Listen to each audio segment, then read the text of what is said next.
l'an 9, la défaite face aux tribus germaniques réduit à néant l'illusion d'une supériorité morale romaine. Ce qu'ils appellent civilisation, leurs voisins l'appellent tyrannie. Les Romains semblent condamnés à retenir cette leçon. Au cours du 1er siècle après Jésus-Christ, les forces romaines partent à l'assaut d'une terre de légende qui n'avait pas encore rejoint le giron de l'Empire, la Grande-Bretagne. Recouverte d'épaisses forêts, habitée par des hordes de sauvages, elle fascine les Romains autant qu'elle les terrifie. La conquérir sera un exploit digne d'un grand empereur.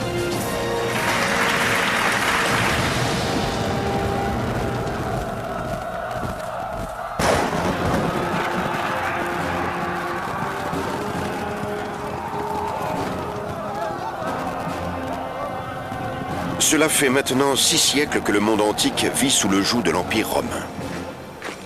En l'an 40 de notre ère, il s'étend du désert d'Arabie aux côtes rocheuses de la mer du Nord. Partout, il convertit ses ennemis par le commerce et la richesse qu'il déploie.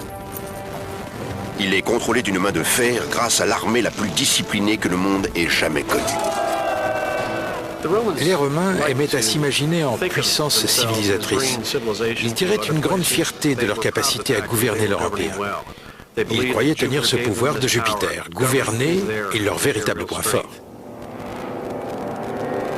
Les Romains pensent que l'empereur incarne ce pouvoir divin. Mais tous les empereurs ne sont pas divins. En 41, Rome est ébranlée par les excès de l'empereur Caligula. Caligula était un enfant gâté.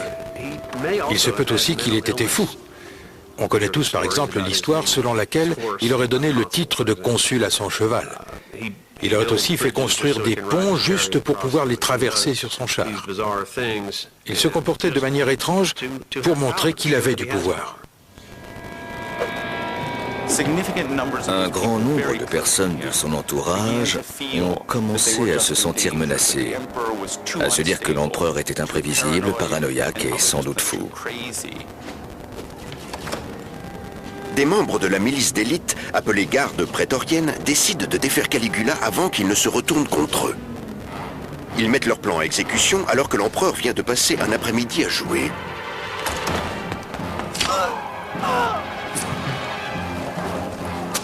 Selon Suétone, biographe du 1er siècle.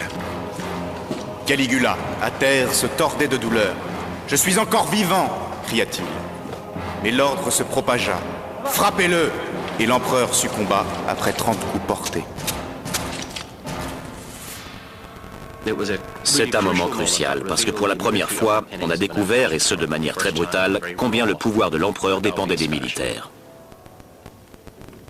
La garde prétorienne décide de choisir le nouvel empereur parmi les siens. Elle trouve son candidat tapi derrière une tenture. Il s'agit de Claude, l'oncle de Caligula. Voilà un homme facile à manipuler, une marionnette dont la garde pourra tirer les ficelles. Il bavait, il bégayait, il était plein de tics. Sa survie tient sans conteste au fait que personne ne le prenait au sérieux. Personne ne l'envisageait comme un candidat possible à ce poste-là. Sûr d'avoir fait le bon choix, la garde installe Claude à la tête du plus grand empire sur Terre. Les plus anciens parmi les gens de sa maison avaient décidé durant sa jeunesse qu'il ne devait pas acquérir trop d'expérience en matière administrative ou militaire. Presque tous les jeunes gens issus de la famille impériale étaient assez vite nommés à des postes dans le domaine public. Ça n'a pas été le cas de Claude. L'empereur Claude a tout approuvé à ses sujets qui le croient incompétent. D'un autre côté, il a une dette envers la garde prétorienne qu'il a nommé empereur. Une guerre permettra de faire d'une pierre deux coups. Des honneurs et du butin pour les soldats, du prestige et de la dignité pour l'empereur victorieux. D'un point de vue économique, un soldat romain préférera toujours la conquête d'une région et l'aventure militaire. D'un point de vue psychologique, il ne veut pas rester inactif. Il veut donner tout ce qu'il a au combat. Plus la conquête est spectaculaire, mieux c'est. Mais où aller? La réponse de Claude est aussi audacieuse qu'inattendue. La Grande-Bretagne, cette île effrayante et lointaine qui a vaincu Jules César près d'un siècle plus tôt. Celui qui parviendra à la mater deviendra plus grand que César lui-même. Pour mener cette expédition, Claude choisit Plautus, un brillant sénateur et un général reconnu. Il part avec 4 légions à sa suite vers des terres étranges, hantées par un terrible passé. Les troupes sont nerveuses et apeurées. À mon avis, dans ce genre de mission, on ne peut pas minimiser la peur de l'inconnu.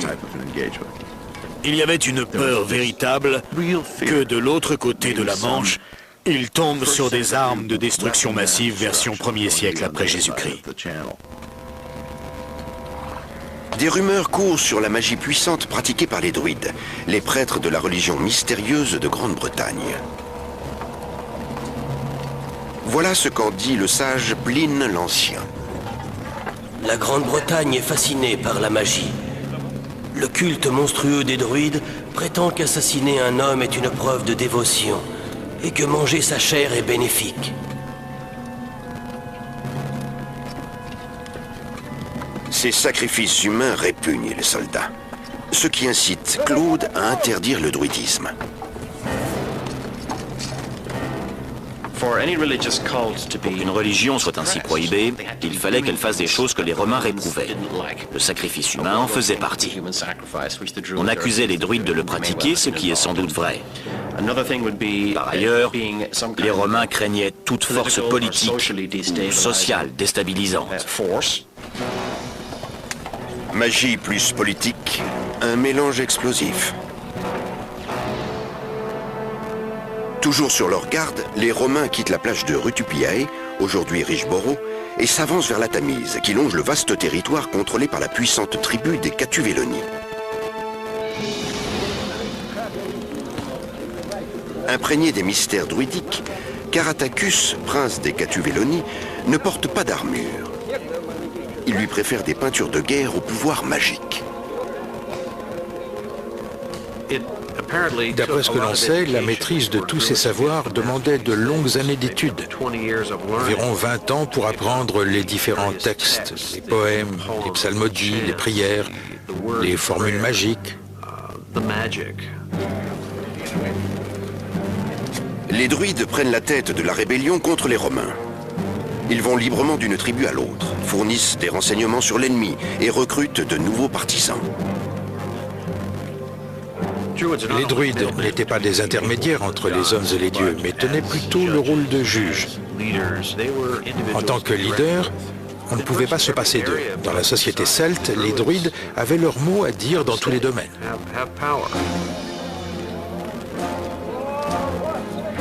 Togodumnus, le frère de Caratacus et chef militaire du royaume voisin, arrive avec son armée pour soutenir la résistance. Joignant ainsi leurs forces, les princes abordent les Romains en toute confiance.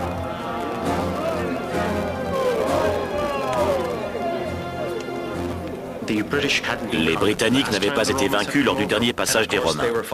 De plus, ils les affrontaient sur leur propre territoire et ils avaient déjà pu observer leur technique de combat. Pour toutes ces raisons, ils se sentaient sans doute tout à fait capables de repousser une fois de plus leurs attaquants. Le Pays de Galles était le terrain le plus accidenté et le moins peuplé, mais aussi celui où la population était la plus guerrière.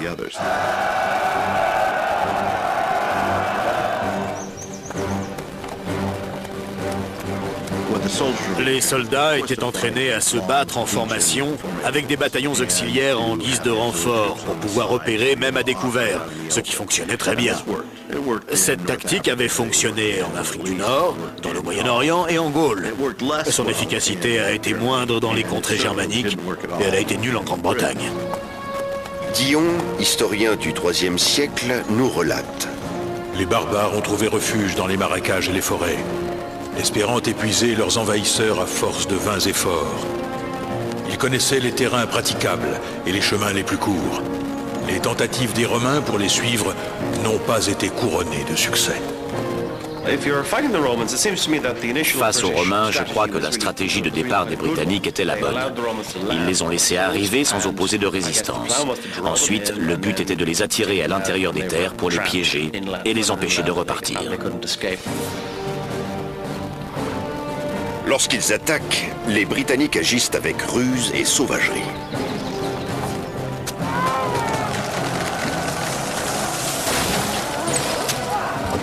La discipline de l'armée romaine est bien connue. Beaucoup de documents en parlent. Le fait que les soldats romains puissent continuer d'obéir, y compris dans les pires situations, est remarquable et indique qu'ils avaient un grand talent pour diriger et entraîner leurs recrues. Ils étaient donc les meilleurs soldats de l'époque, pour ne pas dire de tous les temps. Plautius subit défaite sur défaite, toutes plus humiliantes les unes que les autres. Mais cela n'entame pas sa détermination. Le point essentiel est que l'armée romaine savait se montrer patiente. Il n'est pas question de victoire décisive ici. Il s'agit d'une campagne, et une campagne est toujours longue. De toute façon, que pouvait-il faire d'autre?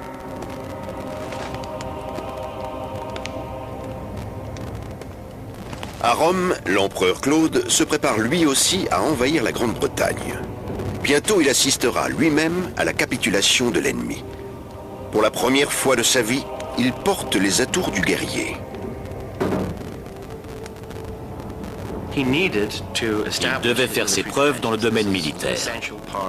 Au temps de la Rome antique, il était capital d'être efficace d'un point de vue militaire et de pouvoir présenter un certain nombre de victoires, si possible contre un ennemi étranger. Claude projette d'écraser les barbares grâce à l'arme la plus destructrice et imposante de l'époque. Les éléphants de combat. Ils annonceront la grande arrivée de l'empereur. Puis Claude apprendra aux Britanniques à se prosterner devant l'Empire romain tout-puissant et la gloire lui reviendra. Plautius voit l'occasion de retourner la situation à son avantage. Il ordonne à un groupe de forces spéciales composé de provinciaux de lancer une attaque surprise de l'autre côté de la Tamise. En gros, il y avait deux sortes de soldats. Ceux qu'on appelait les légionnaires, qui étaient des citoyens romains, et ceux qu'on appelait des auxiliaires, qui étaient recrutés dans les populations soumises par l'Empire. Plautius envoie donc 3 auxiliaires traverser la Tamise à la nage. Non pas parce que les Romains n'auraient pas pu le faire, mais la mission étant dangereuse, il ne voulait pas risquer de perdre un grand nombre de ses troupes régulières. Alors, autant envoyer les auxiliaires.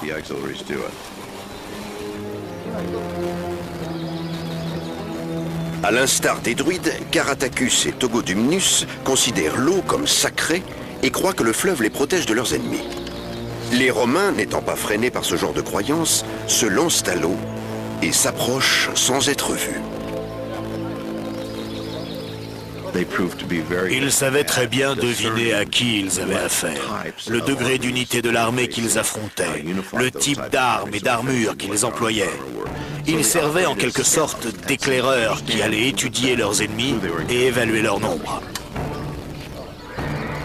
Une fois les informations recueillies, les auxiliaires tuent les chevaux des barbares pour les empêcher d'opérer une retraite trop rapide.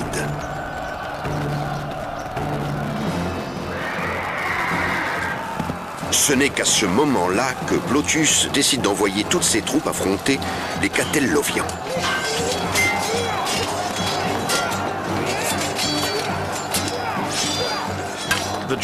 Les troupes combattent au corps à corps. L'assaut se transforme en une énorme mêlée où l'on ne déborde l'adversaire que par la force. D'abord pour l'effrayer, ensuite pour le faire reculer et enfin le poursuivre. Au deuxième jour, l'avantage semble pencher du côté des Romains. À la fin de la journée, l'armée romaine était encore en possession de tous ses moyens et capable de continuer le combat, tandis que l'autre camp était psychologiquement affecté par la violence de l'attaque romaine.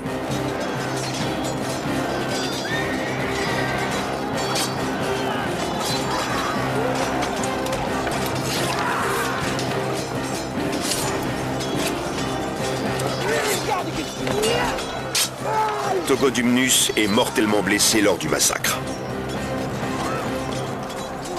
Quant aux survivants, ils battent en retraite par les marécages.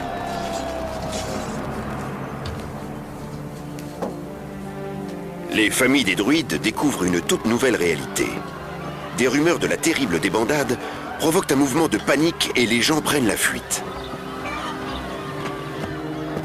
Caratacus et sa famille doivent eux aussi partir ou accepter l'humiliation de se soumettre aux Romains.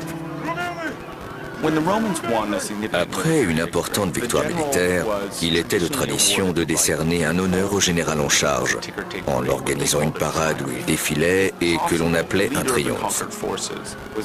Si possible, le chef des forces vaincues défilait lui aussi pour montrer à travers lui qu'un peuple étranger venait d'être soumis. En général, il était exécuté à la fin de la parade en tant qu'ennemi du peuple romain. Caratacus n'a pas l'intention de servir de trophée aux Romains. Criant vengeance, il rassemble ses sympathisants et les entraîne loin vers l'ouest, vers les terres vallonnées au cœur du royaume des druides. Caratacus devine avec justesse que les Romains ne le suivront pas, préférant s'installer sur les rives de la Tamise.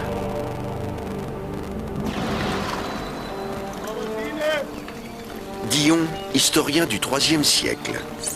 Suite aux obstacles rencontrés le long de la Tamise, Plautius prit peur. Au lieu d'avancer, il décida de préserver ce qu'il avait déjà conquis et fit chercher Claude. Mais est-ce vraiment la peur qui guide Plautius plutôt que la politique? Je doute qu'un homme aussi intelligent et expérimenté que Plautius ait été intimidé par la Tamise. À mon avis, il avait plutôt reçu l'ordre de mander l'empereur au moment opportun, c'est-à-dire après avoir conquis une portion des rives du fleuve afin d'avoir une base dans les terres à partir de laquelle opérer. À partir de là, l'empereur se présenterait en personne afin d'établir sa crédibilité d'un point de vue militaire, crédibilité dont il avait grandement besoin. L'empereur Claude essaye de rejoindre la Grande-Bretagne par la mer, mais son vaisseau se perd vers les côtes espagnoles, si bien qu'il doit remonter toute la Gaule jusqu'à Gésoriacum, aujourd'hui Boulogne, avant de pouvoir traverser la Manche. Lorsqu'il arrive, la campagne touche à son terme.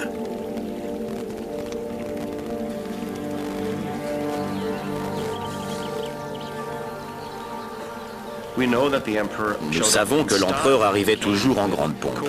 Des cohortes de gardes du corps, la fameuse garde prétorienne l'accompagnait, ainsi que des éléphants.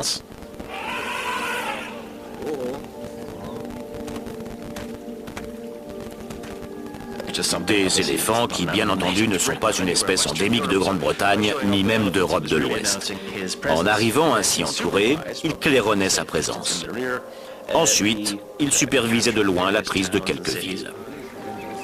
L'arrivée surprenante de Claude, additionnée à l'humiliante défaite de Caratacus, incite beaucoup de chefs de guerre britanniques à se soumettre plutôt qu'à résister. Aujourd'hui, nous nous faisons une certaine idée de la liberté. Cette idée nous constitue. Dans l'Antiquité, ils n'avaient pas forcément la même. La majorité des gens s'habituaient tout simplement à chaque nouvelle force qui les dirigeait. Les impôts qu'ils payaient au chef A, ils les paieraient au chef B, et cela n'avait pas grande importance. S'ils pouvaient réduire les dégâts commis par une armée, surtout une armée qui n'avait pas le droit de violer les femmes, ni de piller les terres, ils faisaient ce qu'on attendait d'eux.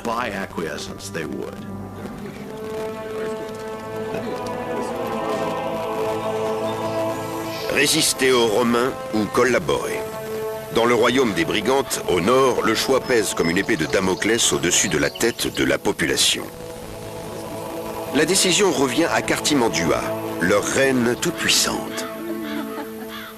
Les Britanniques aimaient être dirigés par des femmes qui avaient de très fortes personnalités et qui avaient le soutien d'hommes eux aussi puissants, ce qui validait leur statut.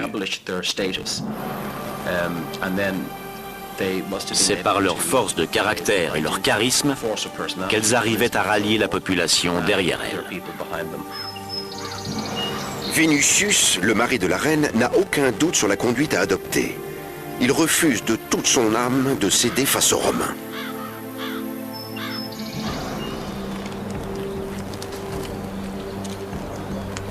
Dans la région qui deviendra le pays de Galles, la question est tranchée. Les chefs de guerre les plus féroces s'accrochent à leurs origines et rejettent en bloc la domination de l'Empire. Les druides en appellent à leur dieu pour repousser les Romains. L'heure est si grave qu'ils organisent leur plus importante cérémonie, un sacrifice humain. L'exilé Caratacus devient leur agent le plus vertueux. Sa passion enflamme la résistance.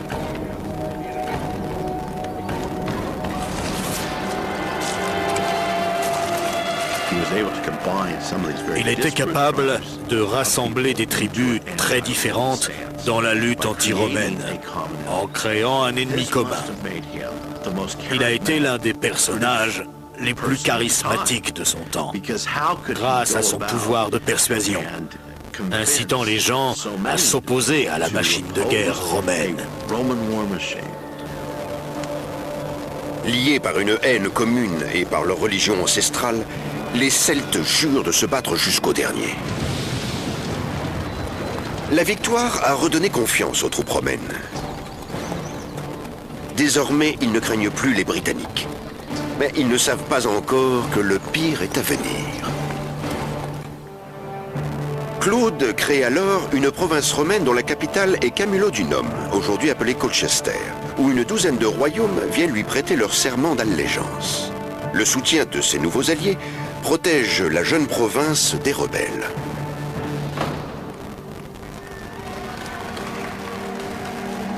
Après 16 jours passés en Grande-Bretagne, Claude rentre à Rome. Il s'est absenté à peine 6 mois, mais en termes de stature, il est à des années-lumière de ce qu'il était à son arrivée au pouvoir. Désormais, il est un conquérant. En termes de propagande, la valeur de ce genre d'expédition est extraordinaire et la cote politique de Claude est montée en flèche. C'est un peu comme un président d'aujourd'hui qui rend visite à ses troupes sur le terrain, même s'il ne s'approche jamais des zones de combat. Dion, historien du IIIe siècle, raconte. Le Sénat lui a donné le titre de Britannicus. Ils ont également voté la tenue annuelle d'une fête pour commémorer la conquête. Des arcs de triomphe seront érigés à cette occasion. Monument pour le moins impressionnant, les arcs de triomphe peuvent dépasser les 20 mètres de haut. On a offert à l'empereur un arc de triomphe orné d'une inscription commémorant ses exploits lors de la conquête de la Grande-Bretagne. On construit donc un monument permanent dans la ville de Rome sur lequel il est dit que Claude est un grand général et conquérant. Les honneurs militaires étaient le but principal qu'il cherchait à atteindre en allant en Grande-Bretagne. Cela donne à Claude une crédibilité militaire dont il était dépourvu jusque-là.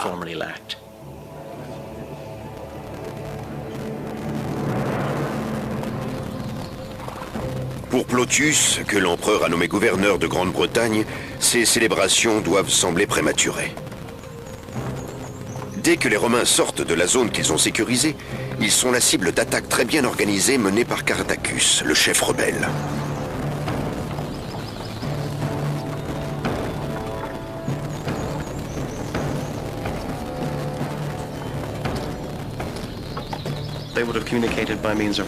Ils communiquaient grâce à des messagers à pied qui, connaissant parfaitement le terrain, savaient passer rapidement d'une région à l'autre. Les informations circulaient donc très bien.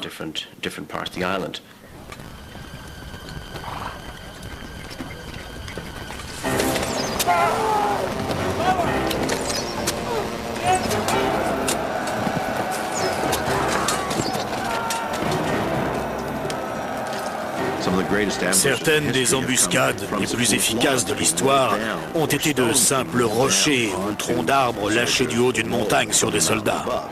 Donc d'un côté, nous avons un soldat romain.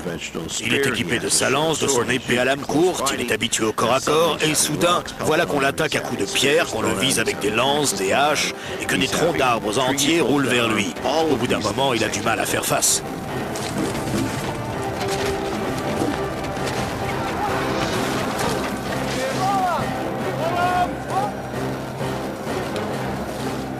Les généraux locaux, à savoir les généraux britanniques, excitaient leurs troupes en prononçant des discours enflammés où il les exhortait à se battre contre l'envahisseur qui voulait faire d'eux des esclaves, contre ces étrangers qui voulaient les conquérir.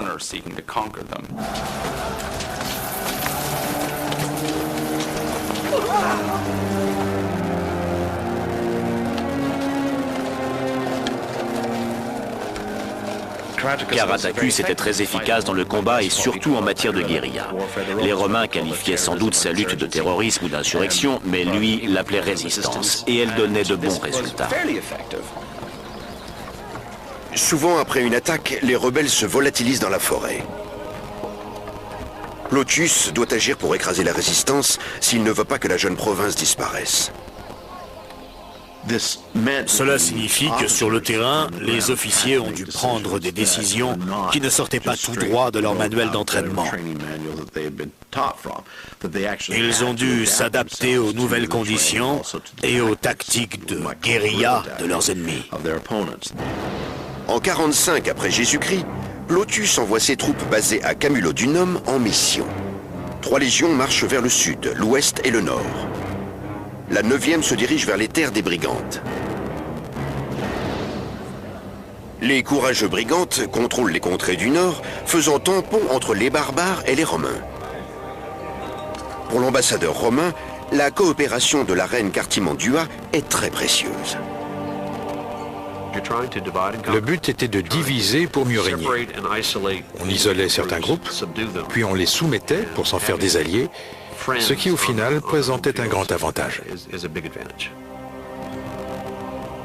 Cartimandua accepte la proposition impériale. Après tout, avec une légion à sa porte, sa marge de manœuvre est limitée. Que fait-on pour son peuple si le choix n'est pas entre la liberté et la conquête, mais entre la collaboration et la destruction? Pour quelqu'un comme Cartimandua, collaborer avec Rome lui permettait de préserver une certaine autorité, et elle minimisait les risques, du moins pour elle-même, en décidant de ne pas se battre. Vénusius, l'époux de la reine, est farouchement contre sa décision. Et il n'est pas le seul. Les Romains avaient tout à gagner en passant ce genre d'accord. Le problème, c'est qu'il y a parfois des scissions internes, comme avec Cartimandua, dont le mari s'est retourné contre elle. Vénusius supporte mal d'avoir les mains ainsi liées, mais pour l'instant, il se plie à la volonté de la reine.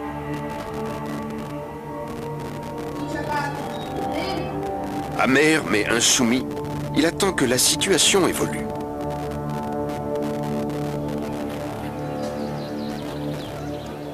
Les Romains gagnent du terrain et assujettissent les villages les uns après les autres.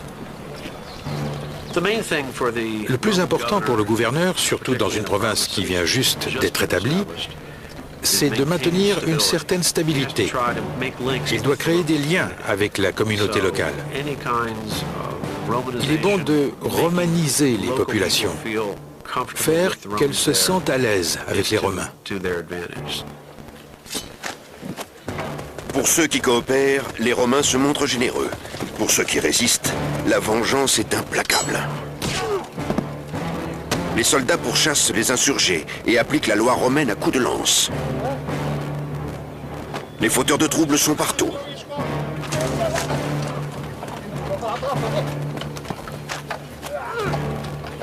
Mais les légionnaires font aussi des convertis. Lentement mais sûrement, le territoire contrôlé par les Romains s'étend, les nouveaux arrivants séduisant au passage de plus en plus de monde. Dans l'arène politique, le général Plautius est considéré comme un héros. 4 ans après l'invasion, Claude, reconnaissant, le rappelle à Rome. Et Plautius part accompagné de prisonniers britanniques qui participeront au combat de gladiateurs. Il était assez habituel qu'une personne reste à la tête d'une province ou d'une armée pendant 4 ans. Puis on nommait quelqu'un pour la remplacer. Il ne fallait pas qu'il reste en poste trop longtemps au cas où les troupes s'attacheraient trop à leur général.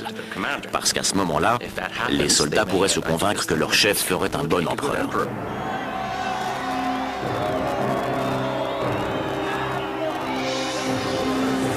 Dion, historien du IIIe siècle. Beaucoup de gens prenaient part au combat de gladiateurs, y compris des prisonniers britanniques. Plautius y a présenté un grand nombre d'hommes et en a retiré une grande fierté. Ce sport sanglant pratiqué dans l'arène confirme aux Romains leur supériorité. Les barbares ne sont que de la poussière sous leurs pieds.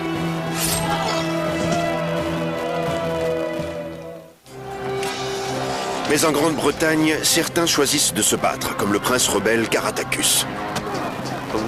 La pacification d'une population en vue du retrait de l'armée romaine est un processus complexe.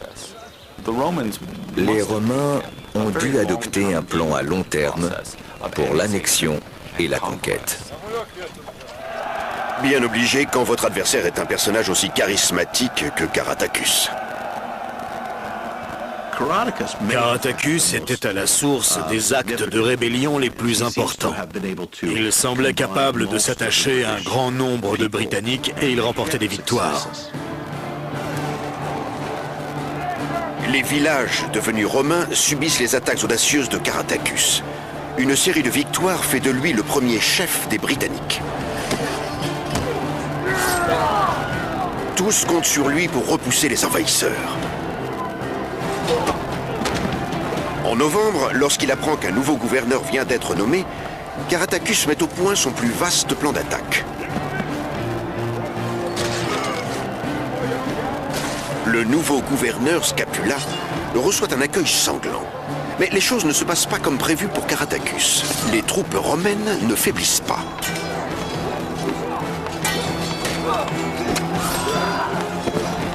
Caratacus essuie sa première grande défaite.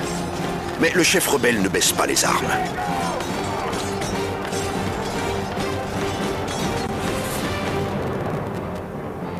Il se réfugie dans le sud du pays de Galles et déclenche une insurrection. Alors qu'elle gagne le nord, Scapula retire la 9e légion de la contrée des Brigantes et l'envoie combattre à l'ouest. Mais là-bas, il ne trouve que des femmes et des enfants. Les rebelles ont disparu dans les collines. La rébellion galloise a grossi. D'ailleurs, toutes les rébellions qui sont nées au pays de Galles jusqu'au début de la période moderne ont prospéré parce qu'il était difficile d'atteindre les rebelles.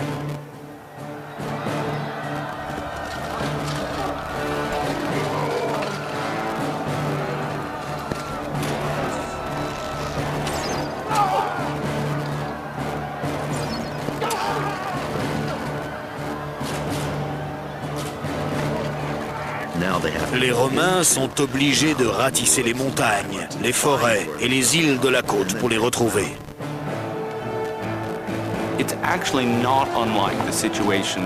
Ce n'est pas très différent de la situation qu'ont connue les soldats américains au Vietnam, où ils se retrouvaient à combattre en pleine jungle alors qu'ils n'étaient pas préparés à ça, ni à la capacité de l'ennemi à se fondre ainsi dans le paysage. Scapula décide alors de détruire les cachettes de ses ennemis et ravage tous les villages de rebelles sur son chemin. Mais à sa suite, une mutinerie explose, menaçant de créer une deuxième vague de rébellion.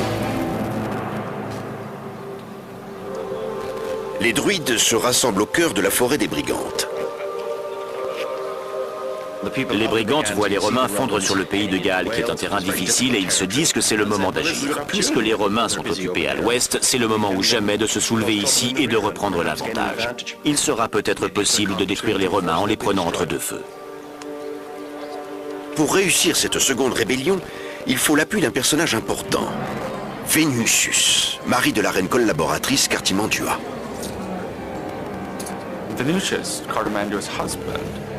Venusius était quelqu'un qui comptait beaucoup. Il ne tenait pas sa position de son hérédité, mais c'était tout de même le chef le plus visible du royaume. En tant que tel, le fait de se retourner contre sa femme était un signal fort pour tous ceux qui aspiraient à la rébellion. Les nobles rebelles débattent du nom et de la loyauté de Venusius. Après tout, qui profiterait le plus du renversement de sa femme? Mais ils sous-estiment le pouvoir de Cartimandua. La reine possède des espions partout. Lorsque les noms des chefs rebelles sont dévoilés par le serviteur même de son mari, elle découvre que ses guerriers les plus précieux font partie du complot. Acculée, elle appelle Rome au secours. Les rois, les reines et les chefs qui soutenaient les Romains les soutenaient parce qu'ils avaient passé un accord avec eux. En d'autres termes, les Romains avaient promis d'apporter leur aide, et cet accord était toujours d'actualité. Cartimandua envoie un messager pour prévenir Scapula. Il doit revenir honorer le serment de Rome et la protéger. Pour Scapula, cela ne pouvait pas tomber plus mal. Il n'a pas d'autre choix que de se retirer du pays de Galles pour venir en aide à la reine. Et son départ ouvre une brèche pour Caratacus et les rebelles gallois.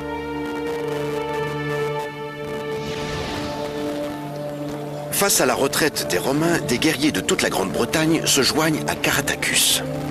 Ils arrivent armés, pleins de leurs croyances anciennes et accompagnés de leurs familles.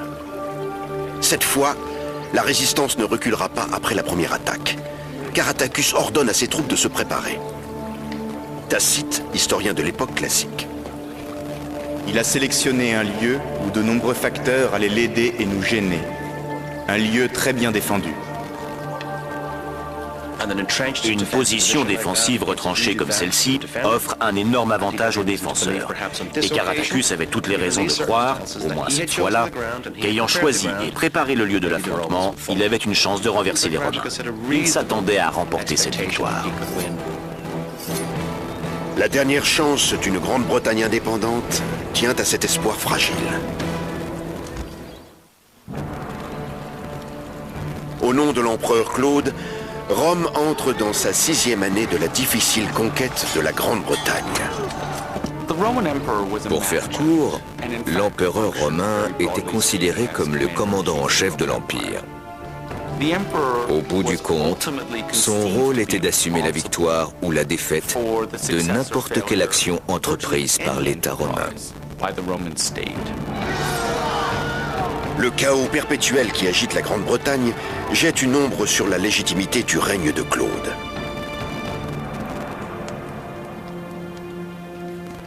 Cartimandua, toujours fidèle à Rome, exige que l'Empire la protège contre ses sujets rebelles. Avec ses partisans, elle se barricade dans sa place forte en attendant que le général Scapula vienne à leur rescousse.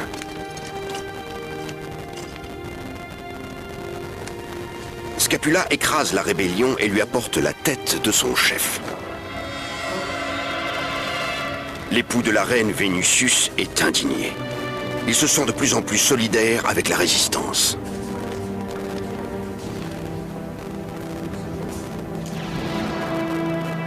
Scapula repart une fois de plus vers le pays de Galles avec la 9e Légion. Pressé d'en finir avec Caratacus, il double le nombre d'hommes en appelant la 20e Légion, basée à Camulodunum. En 50 après Jésus-Christ, dans l'obligation de défendre l'honneur de l'Empire, Scapula lance des milliers d'hommes parmi les mieux entraînés à l'assaut de leurs ennemis, plus déterminés que jamais. Quelqu'un comme Scapula aurait pu convaincre Claude qu'une défaite, dans ces circonstances, aurait été acceptable. Mais le poste qu'il allait obtenir par la suite dépendait de cette bataille.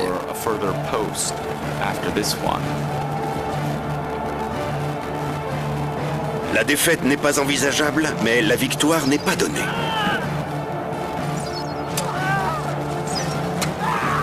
Tacite, biographe de l'époque classique, nous raconte. Nos soldats sont arrivés jusqu'au rempart, mais un terrible échange de tirs a fait de nombreuses victimes et beaucoup de blessés. Les Romains se remettent en formation et repartent à l'attaque. Rome prend le dessus. Elle devient la machine de guerre que l'on connaît, ne laissant aucune chance à la rébellion. Et en effet, elle n'a pas résisté.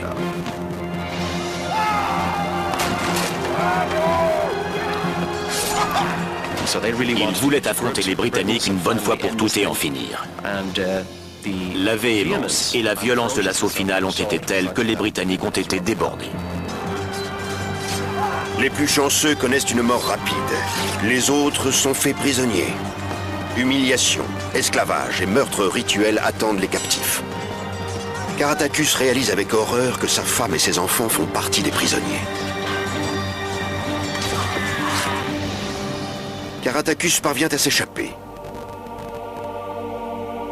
Il se réfugie alors chez les Brigantes, alors même que leur reine Cartimandua coopère avec les Romains. Vénusius, le mari de Cartimandua, est un patriote bien connu qui s'oppose à la politique de collaboration de sa femme. Personnellement, je pense que Caratacus n'a pas fui pour rejoindre Cartimandua, mais bien Vénusius, dans l'espoir d'obtenir son soutien et peut-être de gagner Cartimandua à leur cause. Cartimandua ne cède pas.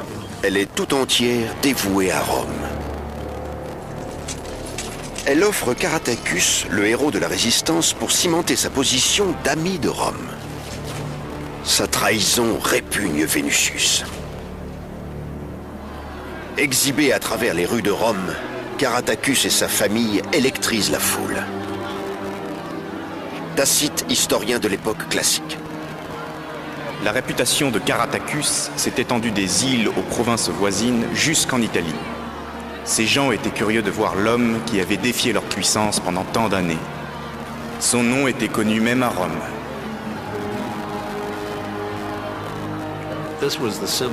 Il était le symbole de leur victoire. C'était le chef de leurs ennemis qui défilait dans les rues, vaincu. En général, on envoyait les ennemis de Rome en prison. Ensuite, on les jetait dans un puits, après les avoir étranglés. Mais pas dans ce cas précis. On a présenté Caratacus à Claude, qui trônait, comme pour un tribunal, sur une sorte d'estrade.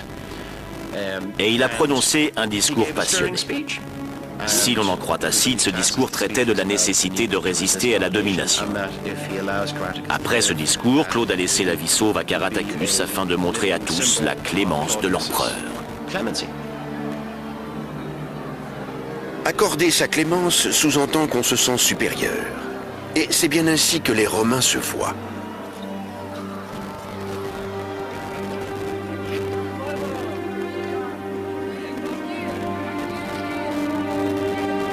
Ému par le discours de Caratacus, Claude offre son pardon à ce célèbre barbare ainsi qu'à sa famille.